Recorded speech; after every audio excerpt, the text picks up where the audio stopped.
This is Advanced Math, Unit 5, Lesson 5.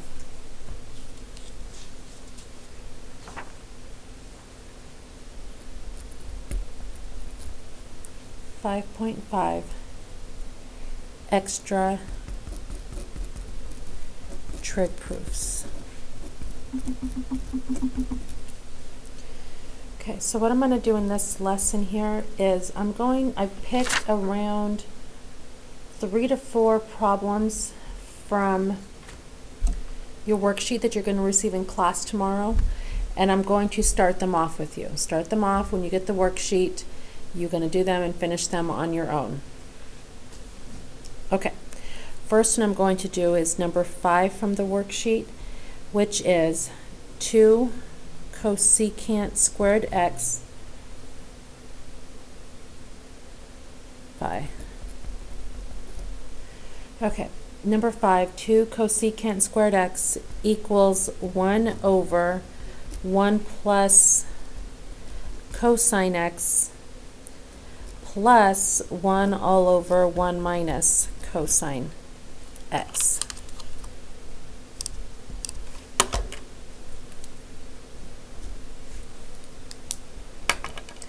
All right, so again, when you get the worksheet in class, you're going to have one. You're going to have this number 5. This is actually the only one that I'm going to work it out all the way. All the others I'm only going to set up, you finish on your own, and then do on the worksheet when you get into class. Okay, again, we've talked about picking the more complicated side. I'm going to pick the right side. We bubble it in, so when I'm grading, I know which side you've picked. And I can't use any identities because 1 minus cosine squared is what it should be, not 1 minus cosine. So I cannot use a Pythagorean identity. And here, even if that was a squared, I don't have anything for 1 plus cosine squared. Okay, so the best I can do is find a common denominator, recognizing that the common denominator is going to be the product of these two. 1 plus cosine x times 1 minus cosine x. What would I multiply this first fraction by, top and bottom, so that it looked like this? It already has the 1 plus cosine, so I'm going to multiply top and bottom by 1 minus cosine. And 1 times 1 minus cosine is just 1 minus cosine. Can you see that? If I multiply top and bottom by 1 minus cosine x, 1 times 1 minus cosine is simply 1 minus cosine. Plus, this one already has the 1 minus cosine. It's missing the 1 plus cosine. So if I did 1 plus cosine x top and bottom, that would, when I distribute the 1, it's simply 1 plus cosine x. And this one was 1 minus cosine x. I just didn't write it down. Okay, combine like terms. 1 plus 1 is 2.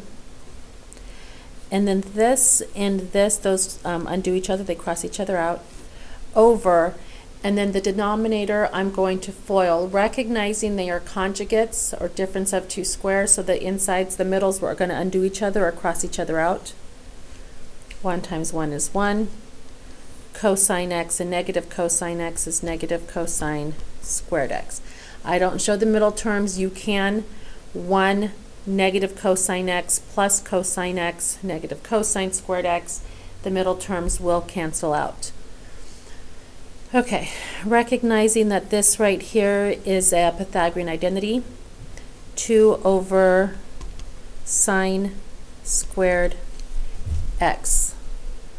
And noticing that I'm almost where I need to be. 2 is there, and when sine squared's in the denominator, it's equivalent to cosecant squared. If it helps, think of it this way. 2 over 1 times 1 over sine squared x.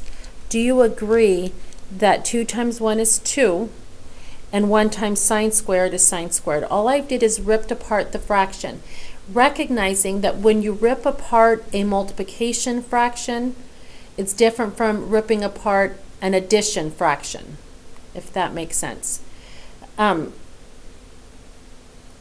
I'm going to repeat that. Ripping apart a multiplication fraction is different from ripping apart a fraction that has an addition sign. And I believe we did some in notes a day or two ago where we ripped apart one that had an addition part in it.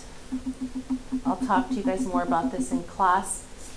When you rip apart one that has an addition sign in it, you want to make sure that the denominator stays the same in both. When you rip apart one that has a multiplication sign, the sign squared only goes in one of them, because 1 times sine squared is sine squared, 2 times 1 is 2.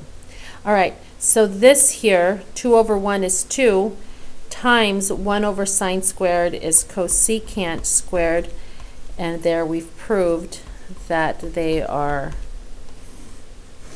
equal.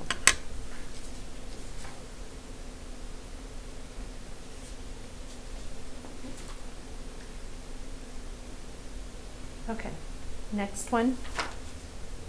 Next one I'm going to start for you is number 7.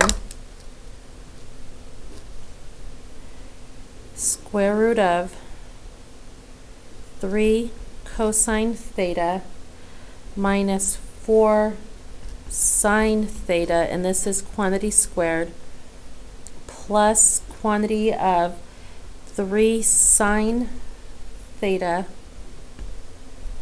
plus 4 cosine theta, close parentheses squared, square root over all of it, equals 5. Obviously, we're going to pick the left side. There's nothing I can do with 5 to even think about how to start this to make it look like this. So this is the side we're going to work with. And what I'm going to do on the inside is FOIL. I'm going to write this as a double bubble and FOIL.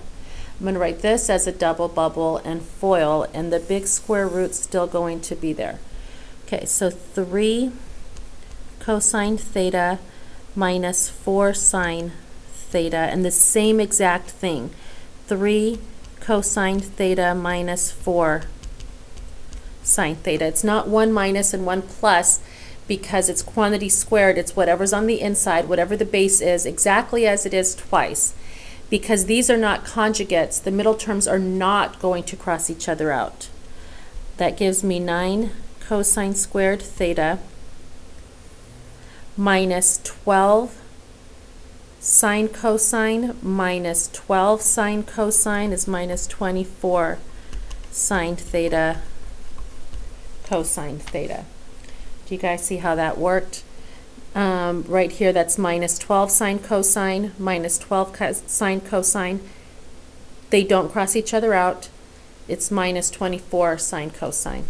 And then at the very end, plus 16 sine squared theta. Okay, plus, I'm going to double bubble that one, write it out twice. 3 sine theta plus 4 cosine theta, exactly as it is. Again, 3 sine theta plus 4 cosine theta. Okay, 3 sine theta times 3 sine theta is plus 9 sine squared theta, plus 12, and plus 12 is plus 24 sine theta cosine theta. Again, that's 12 sine cosine, that's 12 sine cosine, giving me 24 sine theta cosine theta. Plus, at the very end here, I have 16 cosine squared theta.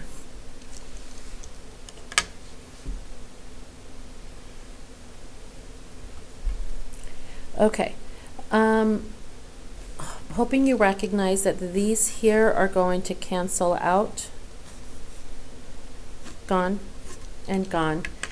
And I think you can finish it from here, that you can see that you should put these two together because they have the same leading coefficient.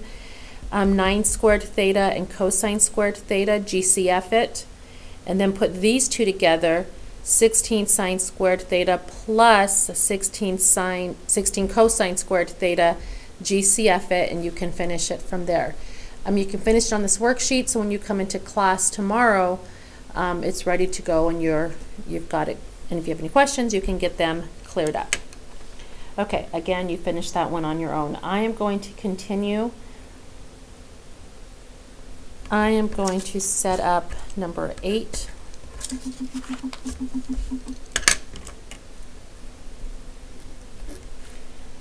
Number 8 is 1 plus secant beta minus cosine beta equals cosecant parentheses pi over 2 minus beta plus tan squared beta all over secant beta. Okay, I'm picking the right side, not only because it looks more complicated, but this right here should be screaming at you, change me, complementary cofunctions. Cosecant's cofunction, take off the co, it is secant. Pi over 2, that's 90. 90 minus beta's complement is just beta. I don't need the parentheses anymore. So I have secant of beta plus tangent squared beta over secant beta. Now this one's a bit complicated, and like, how am I going to get this to this? This is a fraction, this is not a fraction. This has 3 terms, and right now I only have one big fraction. This is the one where you're going to separate a fraction with an addition sign. I don't know if I thought I showed you one in notes before, and I'm not sure if I have. If not, I'm doing it now. How you split up an addition fraction is different. But before I even split anything up, I want to make note that if I were to split this, I'd only end up with 2 fractions. 1, 2, and over here I have 3 terms. So I'm going to change it. I can see the secant's already there. I'm going to change this to its identity, only because I can't change secant because there's no squared. So secant's going to stay secant, plus the identity for tangent squared is secant squared beta minus 1. If you don't like the betas, you can change them to x. Tangent squared is down here, tangent squared is secant squared x minus 1, so secant beta minus 1. So I'll just put a little bubble here. I change that to this, and it is still all over secant beta. Now when you split apart fractions that have addition or subtraction, you want to make sure that that denominator goes under every single fraction. It did not on our page before because it was multiplication. I'll show you what I'm talking about. When it was multiplication, when we split apart this one here into the product of 2 fractions, the sign squared only went in the denominator of one of them. Why? Because if I put it on both and multiplied, it would not be sign squared. Okay? Here, common denominator is needed when you're adding or subtracting, so I put it under all of them. So secant beta, secant squared beta, and 1. Do you see that if I'm working backwards, typically I don't work backwards, but I am. I'm ripping apart this fraction into 3 separate terms so I can get it to look like this. Again, if I were to give you this and said, hey, write this as 1 fraction, you would first check, do they have a common denominator? Yes, they do. Secant beta plus secant squared beta minus 1 all over secant beta. And you'd end up with this right here. Secant beta plus secant squared beta minus 1 all over secant beta. All right, all we did is rip it apart so that you can take this and make it look like this. And that's where I'm going to leave you. Simplify each fraction individually and see if you can get it to look like that. Okay, and the last one I'm going to do with you is number 9 or 10. I'll do number 9. 1 minus secant cubed alpha over 1 minus secant alpha equals tan squared alpha plus secant alpha plus 2. Okay, now I talked to you already in the last lesson about needing to know how to cube factor. So this is it right here. This is the side we're picking, and we're going to do cube factoring in the numerator. And I've already, if you look back in your notes, you will find them where I did go over with you guys how to cube factor. A is 1 minus B is just secant alpha. Why? Because 1 to the third is 1. Secant to the third is secant cubed. 1 squared is 1. Opposite is plus. The product of A and B is just secant alpha. Always positive, B squared. AB, A squared, the product of A and B squared. Same, opposite, always positive. Okay, and you can see where that's going to reduce right here, gone and gone. Now I'm trying to get what's left, and what's left is 1 plus secant alpha plus secant squared alpha to look like this. And right now, about the only thing that looks okay is secant alpha and secant alpha. I'm going to try to get the rest of it, the rest of this, to look like tan squared alpha plus 2. Now, if I were to cover this, 1 plus secant squared is not an identity. Do you see that? 1 plus secant squared is not. 1 minus secant squared, or secant squared minus 1, but 1 plus secant squared is not an identity. So the best you can do is change this one. And that is where I'm going to leave you. Leave 1 as 1, leave secant of alpha as secant alpha, and change your secant squared to its identity. Secant squared is tan squared x plus 1, in this case alpha, tan squared alpha plus 1. Combine your like terms and see if it works. And that is it for this lesson.